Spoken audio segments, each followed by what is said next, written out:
확인해 보겠습니다. 이번 주 핫 종목 송율 매니저와 함께하겠습니다. 매니저님 안녕하십니까? 안녕하십니까? 네.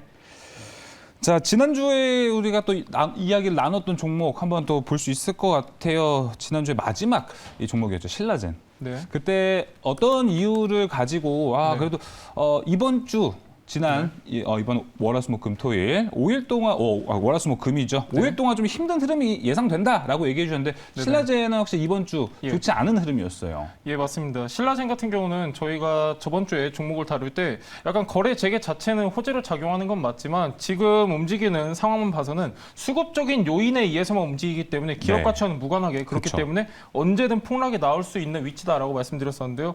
사실 저는 여러분들한테 좀 약간 코멘트를 추가적으로 드리자면은 이런 신라젠 기업 같은 경우보다요. 사실상 지금 살 수 있는 기업들이 너무 많거든요. 그렇기 때문에 사실 이렇게 수급적인 요인에 움직이는 종목보다는 사실 아직까지 기업 내재 가치에 비해서 저평가돼 있는 기업들 위주로 조금 트레이딩 하셨으면 좋겠다는 말씀 좀 드리고 싶습니다. 네, 알겠습니다. 이렇게 지난주에 있었던 종목 이야기해 봤고요. 이번 주 어떤 핫한 종목이 있었는지 하나하나씩 확인해 보겠습니다. 첫 번째 종목은 바로 포스코 케미칼입니다. 이번 주 정말 뭐 신고가 달려가고요. 에코프로비엠도 뭐 불황을 씹어먹는 흐름을 보여주고 있는데 근데 포스코케미칼 흐름이 너무 좋아서 이거 2차 전지 대장주가 바뀌는 거 아니야? 라는 생각이 좀 들더라고요. 예, 사실 포스코케미칼이 너무 좋았습니다. 이번 주 사실 맞아요. 굉장히 무겁거든요. 얘는 시가총액이 굉장히 큰 코끼리 같은 종목인데도 불구하고 특히 이번 주에 정말 놀라운 상승 보여줬었죠. 근데 우리가 좀 그 내용에 대해서 좀 자세히 살펴볼 필요가 있는데요. 사실 지금 하나 이슈가 있었죠. 이슈가 있었는데 회사 측에서는 일단은 해명을 하긴 했는데 워낙에 기대감이 컸습니다. 왜 그러냐면은 포스코케미칼 같은 경우에는 지난 7월에 제너럴모터스랑도 지금 이제 양극재 계약을 맺었었죠. 그렇기 때문에 2025년까지 22조 원 납품 계약을 체결한 이력이 있기 때문에 기대감은 더욱더 커질 수밖에 없었던 상황이기 때문에 이런 좋은 흐름이 이어졌다. 저는 이렇게 보고 있습니다. 네, 근데 호재가 진짜 많아요. 그거 말고도 반도체 과산화수소였나요? 그것까지 나오니까 여기는 이제 포스코케미칼 볼 때는 투자 포인트에 반도체도 고려를 해야 되나라는 생각이 좀 들어요. 예, 사실상 지금 포스코케미칼에 가장 우리가 중점적으로 두는 이유는 중점적으로 둬야 되는 부분은 뭐냐면 사실 반도체 같은 경우 저는 약간 옵션으로 보고 있습니다. 옵션. 예, 주력 사업은 아직까지는 소재 쪽이기 때문에 특히나 이제 양극재 같은 경우는요 굉장히 큽니다. 이제 리튬하고 니켈을 같이 해가지고 이제 양극재를 만드는데 사실 계속해서 최근에 좀 꾸준하게 특히나 이제 저번 주에 저희가 다뤘던 게 리튬 관련주 포스코 엠텍이었죠. 그렇기 때문에 사실 지금 소재 자체가 없습니다. 시장이 없기 때문에 지금 굉장히 전 세계적으로 이제 수요에 비해서 지금 이제 계속해서 공급은 부족한 상황이기 때문에 소재 쪽이 저는 대두가 되고 있기 때문에 반도체보다는 아직까지는 소재에 좀 포커스를 맞춰야 된다 이렇게 보고 있거든요. 사실 포스코 케미칼 같은 경우는요. 최근에 이렇게 급등한 이유 중에서는 가장 크게 작용한 거는 저는 약간 이 양극재 내용이라고 보고 있는데 사실 포스코 케미칼에서는 지금 이제 회사 측에서는 해명을 하긴 했지만 사실 포스코 케미칼은 어느 정도 인정을 했죠. 지금 이제 포스코 그룹의 최정호 회장과 포드의 CEO가 만나서 어느 정도 협의는 있었다. 하지만 아직까지 구체적인 협의는 하지 못했다. 이런 내용이 있었는데 사실 이런 기대감을 올릴 수 있었던 내용이 뭐냐면은 이미 앞전에 7월에 이제 거대한 수주 공시를 했기 때문에 가능했다고 저는 보고 있는데 사실 포스코 케미칼 같은 경우는요. 지금 이런 내용을 빼고 보더라도 지금 이제 최근 한 3년까지 지금 이제 수주를 어느 정도 쌓아놨고 실적 같은 경우에도 탄탄하기 때문에 이런 긍정적인 약간 확실치 않은 뉴스가 나오더라도 이렇게 가장 큰 상승이 가능하지 않았나 이렇게 보고 있습니다. 알겠습니다. 말 나온 김에 2차 전지 얘기할 때 포스코케미칼 뭐 양극재 얘기를 해주셨잖아요. 뭐 최근에 시장이 좀 순환매 성향을 갖고 있다 보니까 양극재 하면 음극재도 생각을 해봐야 되나요?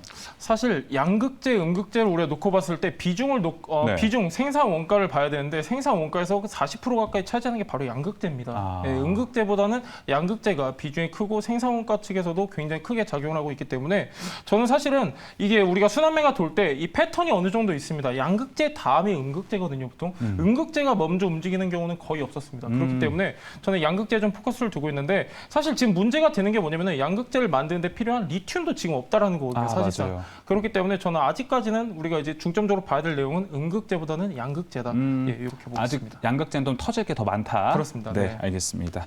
자, 이어서 두 번째 종목 가보겠습니다. G2파워입니다. 자, 어제 정말 오랜만에 원전 관련주들이 상승세를 보여줬고 몇 개 종목은 오늘 흐름에서 좀 희비가 갈렸는데 G2파워는 그래도 상승세 가져갔습니다.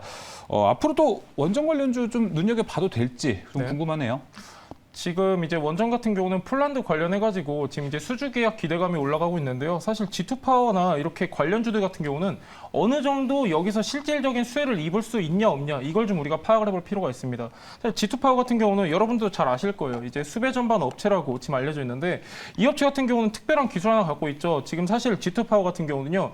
매출 대부분이 공공기관향 매출입니다. 그렇기 때문에 얘가 가진 기술력을 우리가 먼저 파악을 해봐야 되는데 얘 같은 경우는 상태 감시 진단이라는 CMD 기술을 가지고 있습니다. 이거는 정부에서도 신기술 인증을 받았고요. 사실 지금 이 기술 자체가 어떤 내용이냐면은 뭐 최근에 있었던 뭐 사물 인터넷 기술도 있고 그다음에 AI 이런 이제 신기술이 복합적으로 뭉쳐져 가지고 약간 이제 고전압을 저전압으로 낮춰 가지고 분산하는 이런 시스템입니다. 이런 게 보통 원자력에도 많이 쓰이고요. 특히나 태양광에도 쓰입니다. 그렇기 때문에 얘 같은 경우는 신재생 에너지 테마로도 속해 있는데 사실 이 G2파워 같은 경우는요. 당연히 수주 이런 원자력 수주 기대감에 얘 같은 경우는 직접적으로 영향을 받을 수밖에 없는 게 이러한 시스템 기술이 실질적으로 쓰이고 있고 공공기관향 매출이 크기 때문에 이런 G2파워 같은 경우는 더욱더 상승폭이 클 수밖에 없었고 상한가 같은 경우는 사실상 어느 정도 우리가 예상을 했던 내용이기 때문에 저는 지금 이 수주 계약 내용을 좀 우리가 중점적으로 볼 필요가 있다 이렇게 좀 보고 있는데요. 사실상 지금 폴란드랑 지금 우리나라랑 원자력 이 수주 계약 자체는요 방산 계약 앞전에 있었죠. 이제 뭐 현대로템 관련해 가지고 저희 이제 전차 수출하고 그런 내용이 있었는데 그런 방산 사업의 일환 옵션 개념으로 보고 있기 때문에 사실 큰 이변이 없는 한 저는 체결이 될 거다라고 보고 있고 사실 관련주가 굉장히 많습니다. 원전 관련주 원전 테마하면은 한 10몇 개 종목 갑자기 떠요. 근데 저는 그 중에서 실질적으로 지금 원전을 통해서 매출이 발생하고 있고 이런 기대감이 실적으로도 이어질 수 있는 기업은 몇 개 안 되거든요. 그렇기 때문에 G2파워 같은 종목들은 약간 우리가 좀 개별적으로 세분화해가지고 볼 필요가 있다고 생각하고 있습니다. G2파워는 그럼 지금 실적이 잘 묻어 나오고 있는 일단은 통해서? 뭐 G2파워 같은 경우는요 계속해서 공공기관향 매출이 주로 이루고 있기 때문에 매출이 꾸준하게 발생을 하고 있는 종목 중에 하나입니다. 저도 말 나온 김에 원전 관련주들을 보면은 정말 종목이 많다고 말씀해 주셨잖아요. 그 안에서 근데 대형주를 가야 되나? 아니면 G2파워도 중소형에 속하잖아요. 중소형주 같은 G2파워 같은 종목을 들어가야 되나 고민이 되는데 뭐가 더 낫다고 보세요? 중장기적으로 봤을 때는 저는 대형주 위주로 보시는 게 좋겠고 사실 지금 아까도 이제 1부 때 저희가 말씀드렸지만은 저희가 플랜을 갖고 매매를 하더라도 워낙에 변수가 많기 때문에 북한이 매일마다 미사일 쏴야 되고 러시아 어떻게 전황이 바뀔지 모르기 때문에 굉장히 되게 수많은 저희 변수 속에서 살고 있기 때문에 저는 이중 테마 종목을 좀 보셔야 된다 이렇게 좀 말씀드리고 싶고 대형주보다는 중소형주 그리고 G2파워처럼 이중 테마에 속한 종목 위주로 좀 단기 트레이딩 관점에서 보시면 좋을 것 같습니다. 그 이중 테마가 원전도 들어가 있고 뭐 신재생 들어가 있는 그렇죠. 약간 G2파워 같은 거죠. 예를 들면요. 알겠습니다. 뭐 아까 뭐 포스케미칼도 그런 이중 테마 아닌가요? 그렇게 따지면은 반도체잖아요, 이제. 이제 근데 약간 이제 G2파워 같은 경우는 실제로 이 기술 통해서 신재생 에너지 쪽에서도 매출 발생을 하고 있고 원전 쪽에서 발생하고 있기 때문에 실질적인 이중 테마라고 할 수 있는데 사실 포스코 케미칼 같은 경우는 주력 사업은 화학인데 반도체 쪽은 약간 저는 부가적인 사업이라고 보고 있기 때문에 약간 영향면에서는 약간 차별화가 있을 수 있다 이렇게 보고 있습니다. 한 가지만 더 여쭤볼게요. 원전 관련주가 이제 어제 오늘 좀 움직이기 시작했는데 잠깐 시장이 워낙 안 좋다 보니까 뭐 잠깐 단기 반등이 아닐까라는 생각은 드는데 어떻게 생각하세요?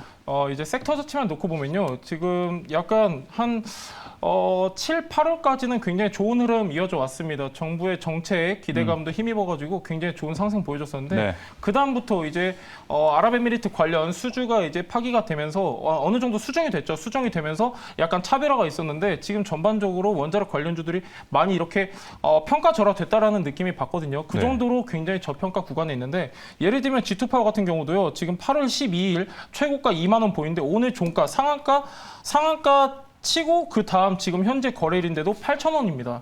그렇기 때문에 굉장히 많이 지금 가격 면에서 많이 하락을 했기 때문에 저는 이번이 좀 어느 정도 모멘텀 작용을 해가지고 단기적인 흐름은 반등이 나올 것이다 이렇게 좀 보고 있습니다. 알겠습니다. 이렇게 G2파워를 통해서 원자력 관련주 이야기들도 나눠봤습니다. 자, 이어서 세 번째 종목 가볼게요. 진에어입니다. 저 오늘 시장 보고 깜짝 놀랐습니다.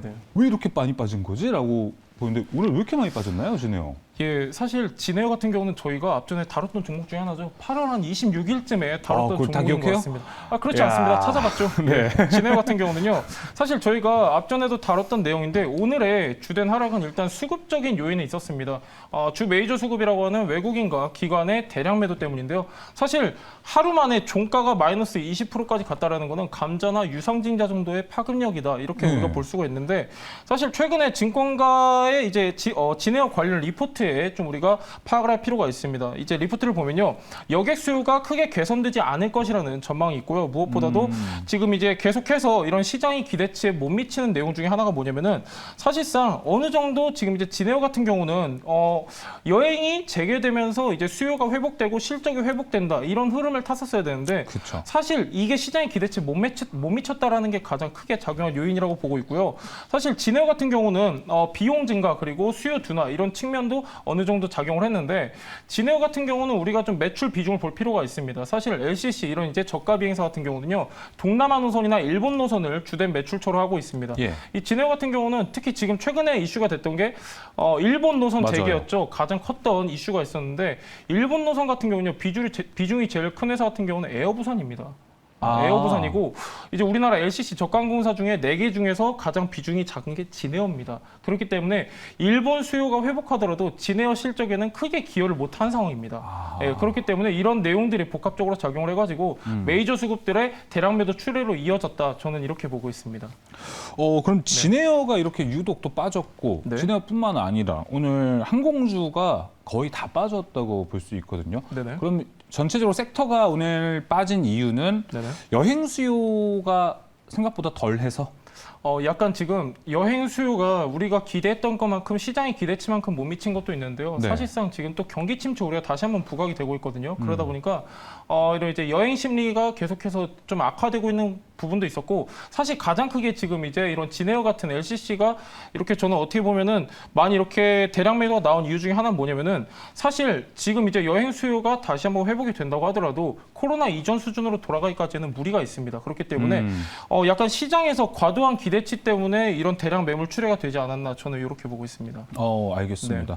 말씀해주신 그 리포트가 저도 좀 보니까 네. 자본 잠식 이야기가 어떤 이야기인가요? 맞습니다. 지금 진에어 같은 경우는 한진그룹 자회사죠. 근데 진에어 같은 경우는 사실 우리가 어떤 관점을 봐야 되냐면은 LCC 이제 약간 저비용 항공사들이 다 똑같은 내용이긴 한데 네. 사실 진에어 같은 경우는요. 여객 수요, 화물 수요를 우리가 볼 필요가 있습니다. 얘 같은 경우는 전체 매출 한 94% 정도가 여객 수요에서 발생을 합니다. 그렇기 때문에 화물 비중이 낮은데 비단 진에어뿐만이 아니라요. 지금 에어부산도 마찬가지고 거의 지금 이제 저비용 항공사 같은 경우는 이런 공통된 문제점을 갖고 있는데 사실 대형 항공사 같은 경우는 다른 개념입니다. 예를 들면 대한항공 같은 경우는 코로나 시국에도 실적이 증가했습니다. 맞아요. 그 이유가 왜 그러냐면은 여객 수요가 감소할 것을 미리 파악을 하고 다 이제 화물로 바꿨거든요. 맞아요. 체제를 바꿨기 때문에 발빠른 전환을 해서 어느 정도 살아남은 케이스인데 LCC 같은 경우는 그러지 못합니다. 그렇기 때문에 실적 악화 거기에다가 계속해서 누적이 되면서 지금 재무제표가 대부분 좋지가 않습니다. 이런 우려가 전 크게 작용을 했다고 보고 있고 사실 진에어 같은 경우는요. 이런 흐름 자체가 언제 나와도 이상하지 않았습니다. 사실상 여행 재개 그리고 여행객 수 증가 기대감 이런 거는 사실상 막연한 기대감에서 비롯된 것이기 때문에 당장 실적 개선에는 어느 정도 시일이 걸리는 게 사실입니다. 그렇기 때문에 약간 저비용 항공사 같은 경우는 이렇게 단기간 내에 뭔가 체질 개선이 힘든 상황이기 때문에 우리가 단기적인 관점보다는 만약에 내가 진에어를 매수하고 싶다 하시는 분들은요. 정말 마음의 여유를 가지고 정말 긴 호흡을 가지고 나는 장기 투자를 할 것이다 하시는 네. 분들 외에는 저는 약간 비추천 드리는 바입니다. 알겠습니다. 진에어에 대한 이야기도 들어봤고요.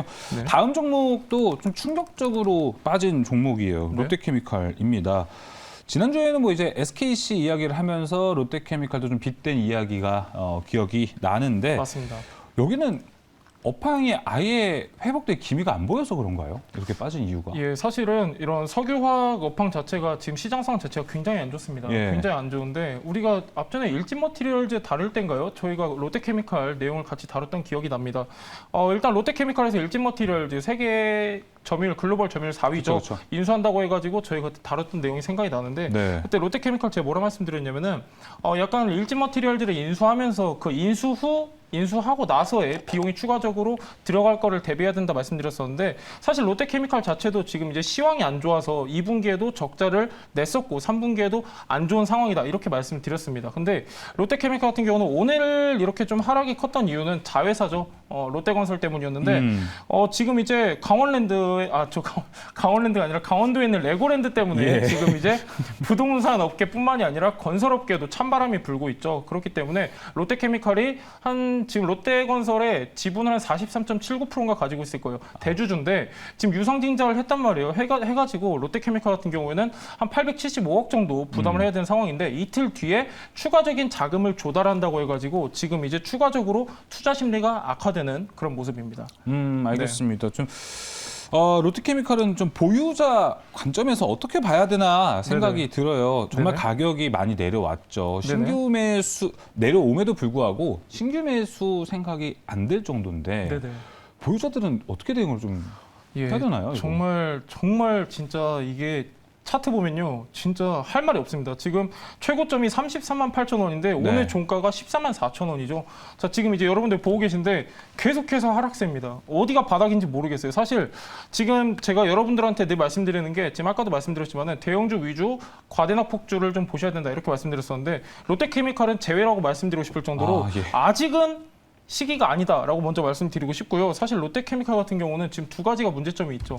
일진머티리얼즈를 인수하고 나서도 추가적인 투자금이 들어갈 수도 있는데 사실 롯데케미칼 같은 경우는요. 재무 구조가 나쁜 건 아닙니다. 나쁜 건 아닌데 불구하고 지금 이제 롯데건설에 지금 이제 한 요 며칠 사이 6천억이 일단 지급을 해야 됩니다. 지급을 해야 되고 무엇보다도 일진머티리얼즈 같은 경우는 우리가 앞전에서 다뤘지만은 시장의 평가보다 높게 인수했다는 그런 내용도 저희가 전해드렸었는데 사실 롯데케미칼 같은 경우는 이 두 가지 악재가 지금 겹친 거죠. 일진머티리얼즈도 사실 단기적으로 부담이었는데 여기에 롯데건설까지 더해버리니까 그쵸. 사실상 저는 이런 흐름, 저는 추가적으로 좀 더 하락할 수 있었는데 오히려 저는 이게 선방할 정도라고 지금 생각을 하고 있습니다. 보유자분들께서는 굉장히 마음 아프실 거예요. 마음 아프신데 롯데케미칼 같은 경우는 3분기까지도 지금 이제 업황이 안 좋습니다. 지금 석유화학 전망 자체가 올 하반기까지 어둡기 때문에 사실 롯데케미칼 같은 경우에도 지금 일단 업황이 먼저 턴어라운드 돼야 되는데 이 석유화학 같은 경우는 내년 상반기쯤 저는 보고 있기 때문에 사실 아직까지 보유자분 입장에서는 뭐 추가적인 매수라든가 아직까지 여기는 대응할 자리는 아닌 것 같습니다. 알겠습니다. 좀 더 정말 시간을 두고 좀 쳐다봐야 되는 게 롯데케미칼입니다. 자, 이어서 마지막 종목 보겠습니다. 데이터 솔루션인데요. 지난주 주말에 이제 카카오톡 먹통 사태가 벌어지고 월요일에 당연히 관련주들이 오르긴 하겠지라는 생각을 했는데 정말 단기템일 줄 알았거든요. 생각보다 잘 올라가더라고요. 그러니까요. 예. 데이터 솔루션이 그렇게 됐는데 일주일간 정말 많이 올랐습니다. 맞습니다. 이 추세가 길어질까요? 더 좀 업황에 좋게 작용이 될까요? 사실 지금 카카오 같은 경우는 저도 그렇고 앵커님도 그렇고 지금 전 국민 모두 다 불편을 겪었는데 사실 카카오 주가는 생각보다 많이 안 빠졌죠. 많이 안 빠졌는데 이런 이제 반사이 관련주들, 데이터 솔루션이나 관련주들 같은 경우는 굉장히 높은 상승을 했습니다. 얘 같은 경우에도 10월 13일 날 불과 며칠 전이죠. 며칠 전에 일주일 전인데 저가가 3,925원입니다. 근데 오늘 종가가 5,770원입니다. 그러니까요. 굉장히 큰 상승을 이뤘는데 그 이유는 뭐냐면은 카카오의 파급력을 다시 한번 시장에서 깨우쳤고 그로 인한 반사이 기대감이 미쳐졌기 때문인데요. 사실상 지금 이제 데이터 솔루션 같은 이런 이제 어떻게 보면은 데이터 전문 기업들 같은 경우는 이런 카카오 이슈로 인해서 저는 한번 이렇게 턴어라운드를 강하게 할 수 있다라고 보지는 않습니다. 왜 그러냐면은 반전을 주고 그래요. 그렇습니다. 지금 사실 이런 데이터 같은 경우는요. 데이터 센터, 특히나 이런 데이터 전문 기업들 같은 경우는 막대한 투자금이 필요하기 때문에 일단은 이게 실적으로 이어져야 되거든요. 근데 실적으로 이어지기까지는 실질적인 투자라든가 아직까지 절차상 문제 그리고 지금 또 이제 법안 문제도 계속해서 다뤄지고 있는데 아직까지 뭔가 가시적인 게 나오지 않았기 때문에 저는 단순 기대감적으로 좀 봐야 된다 이런 의견을 좀 드리고 싶습니다. 네, 알겠습니다. 이렇게 데이터 솔루션까지 보면서 이번 주 핫 종목 5개 다 봤습니다. 뭐 채팅창에 이제 송매님 물 좀 드리세요라고 오늘 정말 쉴 새 없이 이야기해 주셨거든요. 오늘 더 많은 종목들, 더 많은 매크로 이야기들 또 어디서 들어볼 수 있죠? 뭐 지금 물도 필요하긴 한데 사실 여러분들하고 소통할 수 있는 참고가 중요한 것 같습니다. 지금 유튜브에 송유 매니저 검색하시면요. 여러분들에게 더 많은 정보 전달해드리고 있으니까요. 참고하시면 좋을 것 같습니다. 네, 송유 매니저와 함께 또 주말 동안 좋은 투자 정보 얻어가셨으면 좋겠습니다. 이번 주 핫 종목 마무리하겠습니다. 오늘 말씀 감사합니다.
네, 오늘도 금요일에